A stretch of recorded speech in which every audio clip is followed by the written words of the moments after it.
हुन ई महान शख्सियत असां खे हिया ॻाल्हि भी ॿुधाई आहे त असां पंहिंजी इमेज ठाहे त वठंदा आहियूं पर हुअ वधंदी आहे ॿधी सां यानी कि यूनिटी सां।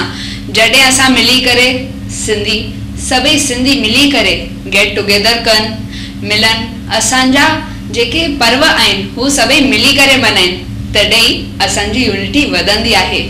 ये यूनिटी वधंदी आहे निष्ठाउनि जे मंदिर में जिते असां सिंधियुनि जो प्रसाद मिलंदो आहे। भगवान राम आया एथिया ब्राह्मलीन पर अयोध्या उते ही आए। भगवान किशन जी वरतो इंसानी चोलो ए उहे भी थिया ब्राह्मलीन पर द्वारका उते ही आए जी। उन्हनि जा पवित्र स्थान उते ही आहिनि उन्हनि जूं यादियूं पर असांजे ज़हन में अञा ताईं आहिनि ऐं मनाईंदा आहियूं उन्हनि जा जन्म ॾींहं। अथम प्यास तो लाए अची तू निहार पंहिंजे पाक बेरन मुखे तू निहार। अथम प्यास तो लाए अची तू निहार पंहिंजे पाक बेरन मुखे तू निहार। अची तू निहार अची तू निहार अची तू निहार अची तू निहार।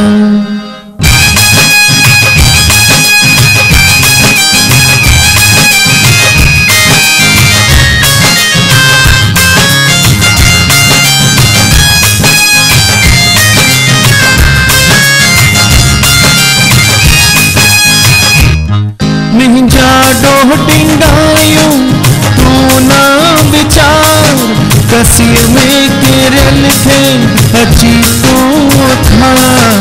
अष्टमी जे ॾींहुं मनाइबो आहे जन्माष्टमी। मुंहिंजा डोह टिंगायूं तू ना विचार कसीर में किरल थे अची तू था।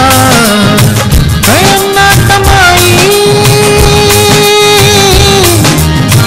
कयम ना कमाई फकत सिकसार आने आप अखियुनि में पुकारिया बार बार पुकारिया बार बार पुकारिया बार बार पुकारिया बार बार पुकारिया बार बार।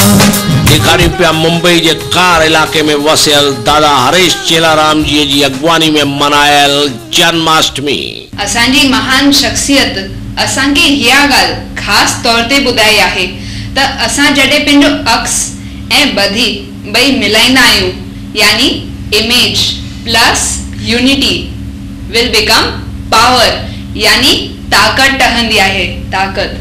असां सभई सिंधी मिली करे अॻियां वधी था सघूं ऐं चई था सघूं फ़ख्र सां असां सिंधी आहियूं ऐं कंहिंखां घटि कोन आहियूं। जेकी महान शख्सियत जे बारे में मां ॻाल्हाए रही आहियां हू आहिनि हीरू थारियानी जी।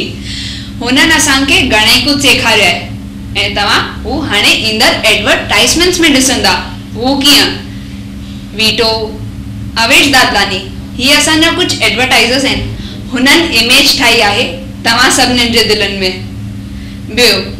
ॿियो थो ॿधी जॾहिं तव्हां हुननि जी एडवर्टाइज़मेंट ॾिसंदा आहियो तव्हां हुननि खे सुञाणंदा आहियो यानी हू थी ॿधी ऐं असां हुननि खे जॾहिं अॻियां वधाईंदासीं सिंधी सिंधी खे मिली करे अॻियां वधाईंदो हू थींदो असांजी पावर ऐं इहो सभु थींदो आहे एडवर्टाइज़मेंट जे ज़रिए यानी मार्केटिंग जे ज़रिए। गुज़िरियल हफ़्ते असां तव्हां खां सुवाल पुछियो हो त ओहो कहिड़ो बादशाह हो जंहिंजे ज़ुल्मनि खां तंग थी सिंधियुनि समुंड जे किनारे ते लगातार 40 ॾींहं उपवास कयो। सही ऑप्शन हो ऑप्शन बी मृग बादशाह ऐं सही जवाब ॾियण वारनि घणनि मां विनर्स हिन रीत आहे।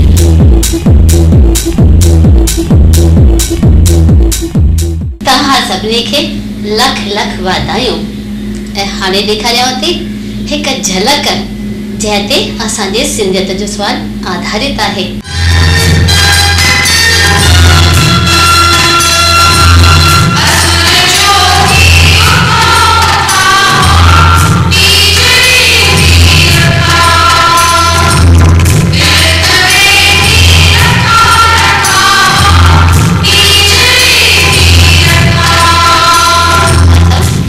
हाणे ॾिठल हिकु झलक ढोलक में असुर ज्योति उथा।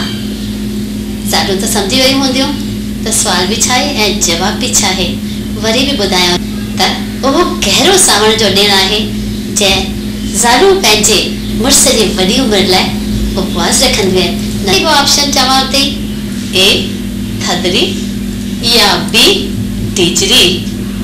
त खणो मोबाइल, कयो SMS हिन नंबर ते। पर हिकु ॻाल्हि यादि रखिजो, हमेशह सही ऑप्शन पंहिंजे नाले ऐं एरिया खे ज़रूर ॿुधाइजो, छो त इनाम वठंदे असां उन्हनि खे यूटिलाइज़ कंदासीं। यानी कि फोटो बि निकितो भी सुठो, ईंदड़ हफ़्ते में ज़रूर ॾेखारींदासीं उहे। जय झूलेलाल।